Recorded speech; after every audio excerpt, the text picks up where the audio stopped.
Na tabela anterior, alguns dados são obtidos mais de uma vez. Podemos, nesse caso, construir outras tabelas menores munidas das mesmas informações. Então, aqui, gente, eu quero falar de frequência absoluta e frequência relativa, tá?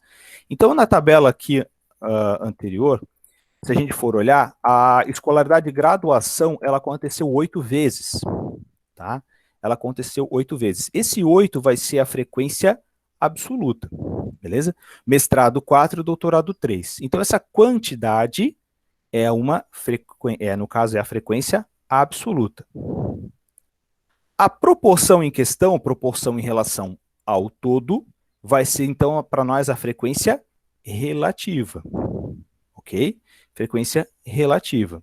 Então, aqui no caso, eu tenho um total, ali não é 15, tá, gente? Eu contei como se fosse 15.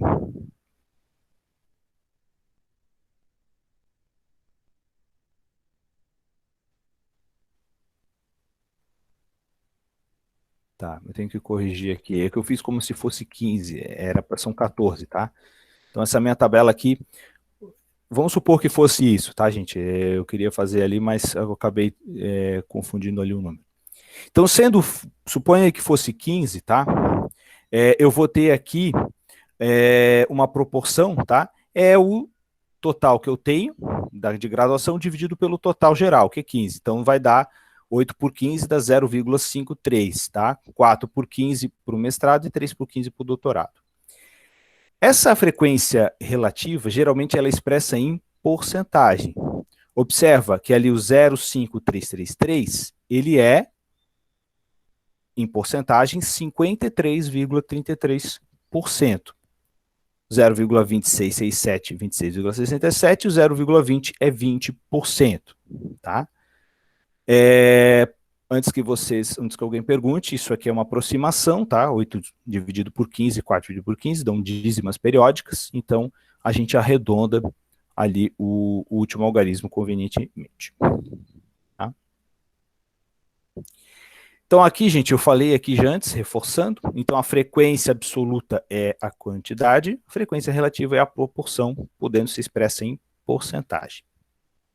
Agora, olha só ali, vocês já viram esse símbolozinho aqui que está aqui no slide ou não? Sim. Esse símbolozinho indica o quê?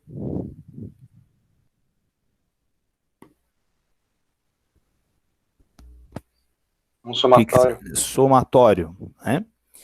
Então a gente tem, vocês lembram o que é um somatório? Se eu somar todas as frequências absolutas, eu tenho que ter o total de dados. O que é o somatório ali de I igual a 1? É o somatório ali de N1 mais N2 mais N3 até o N que tiver, tá? Tiver 4 dados diferentes, N4 e assim por diante. Então, o somatório de todas as frequências absolutas é igual ao total de dados. É isso que está dizendo a fórmula. E a somatória de todas as frequências relativas é igual a 1. Por que o somatório de todas as frequências relativas tem que dar 1? Alguma ideia? Que é o total de dados? É referente ao total de dados. 100%, né? Isso. Perfeito. O 1, na verdade, ele representa o 100%. Então, se eu for somar a frequência relativa de cada um dos dados, tem que dar o 100% necessariamente. Beleza? Então, é um detalhe importante, tá? E aqui, gente, por fim, a gente tem as descrições gráficas, tá? Vocês, certamente aí acompanhando o jornal, vocês veem diversos tipos de gráficos que ajudam a mostrar, ajudam visualmente a interpretar os dados que a gente tem. Ó. Então, por exemplo, ali, a tabela da graduação, tá? Graduação, mestrado e doutorado, eu posso representar dessa forma aqui. Então, o que a gente consegue perceber, sem olhar ali o número, tá? O número dali está certinho, mas sem olhar o número, o que dá para perceber visualmente olhando para isto? O que a gente entende olhando para isto?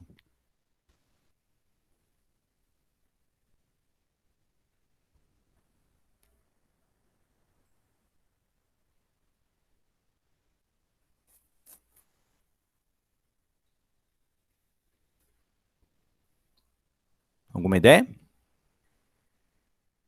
Olhando para as 3 colunas aqui, o que dá para olhar e de cara... Olá para a pessoa que entrou, não estou vendo o chat, bom dia. O que dá para perceber aqui, olhando essas 3 barras aqui? Que o maior percentual de pessoas tem apenas graduação, um pouco mais ainda do que doutorado tem mestrado, né? Então tá ali no meio, a maioria das pessoas, um pouco mais de pessoas tem mestrado do que doutorado, e doutorado é o que menos tem, né? Isso. A formação que menos tem. Então aqui a gente tem exatamente, a gente tem uma noção de maioria, né? A maioria, a maior parte das pessoas tem graduação, certo? Aqui a gente percebe esse gráfico aqui, o tamanho dele é proporcional, então a gente tem ali, no caso, o dobro de pessoas que estão na graduação em relação ao mestrado. Né? O tamanho aqui acaba sendo o dobro aqui. A gente pode visualmente não enxergar que é o dobro, mas o tamanho da barra vai ser esse. Então, existem aí diversos tipos de gráfico. Aqui eu fiz um gráfico de pizza, tá? Esse gráfico de pizza aqui, ele enfatiza principalmente o quê?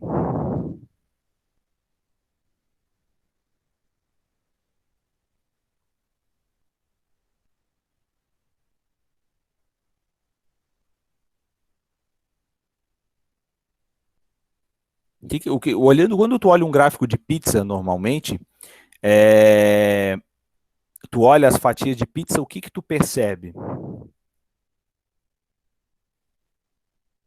Que mais da metade das pessoas só tem graduação? Isso. Muito mais da metade ou um pouco mais da metade?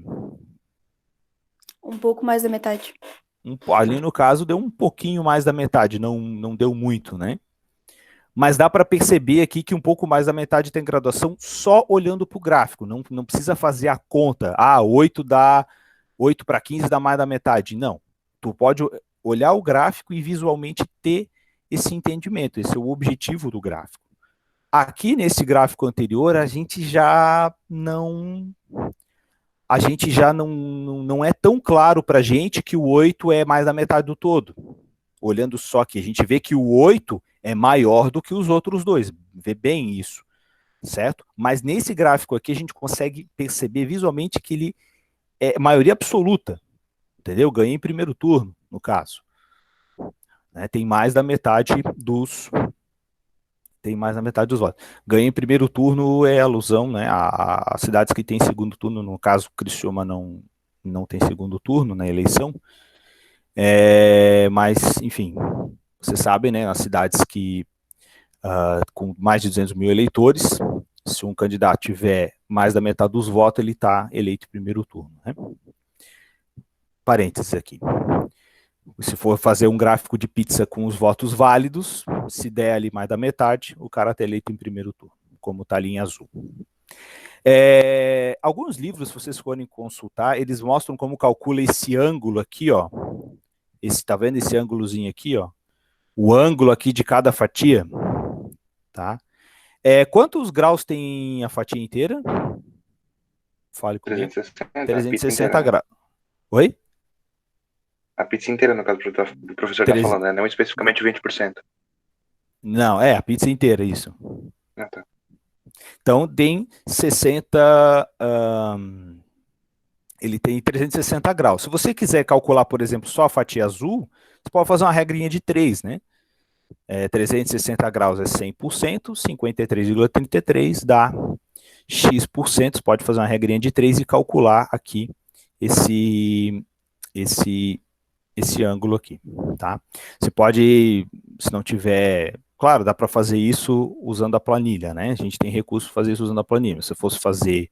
se você for fazer manualmente, esse ângulo é importante para você manter a proporção exata entre cada uma ali das variáveis, dos resultados ali obtidos.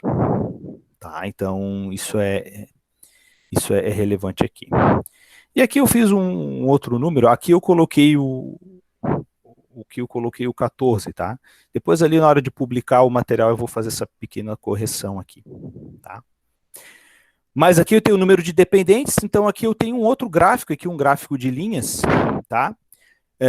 O número de pessoas com 0 dependentes é 3, o número de pessoas com 1 dependente é 3, o número de pessoas com 2 dependentes é 5, o número de pessoas com 3 dependentes é 2, o número de pessoas com 4 dependentes é 1. Então a gente observa aqui esse gráfico, o que dá para olhar, só olhando o gráfico, perceber?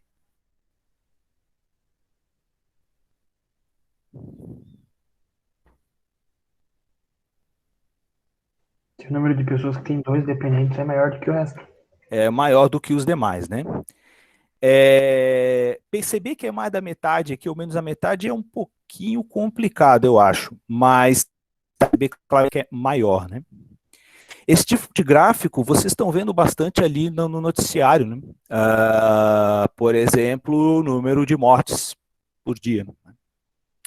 A gente observa todo dia está sendo divulgado o número de mortes pela Covid, e a considerar que nós temos aí quase 400 dias de pandemia,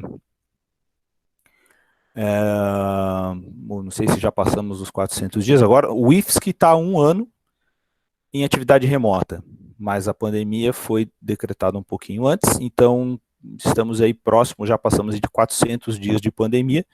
Nesses 400 dias eu poderia ter ali um gráfico que mostrasse, por exemplo, que agora o número de mortes está subindo muito, ali em setembro, em agosto, deu uma diminuída, tá? Então a gente, olhando esses gráficos, a gente tem uma noção dessa evolução. Tem um outro gráfico bastante usado, você já deve ter ouvido falar, da média móvel, né? Que é um recurso da estatística, ele é para ter um parâmetro melhor de tendência de crescimento ou de arrefecimento da pandemia. Infelizmente, a gente não está vendo a pandemia regredir, pelo contrário.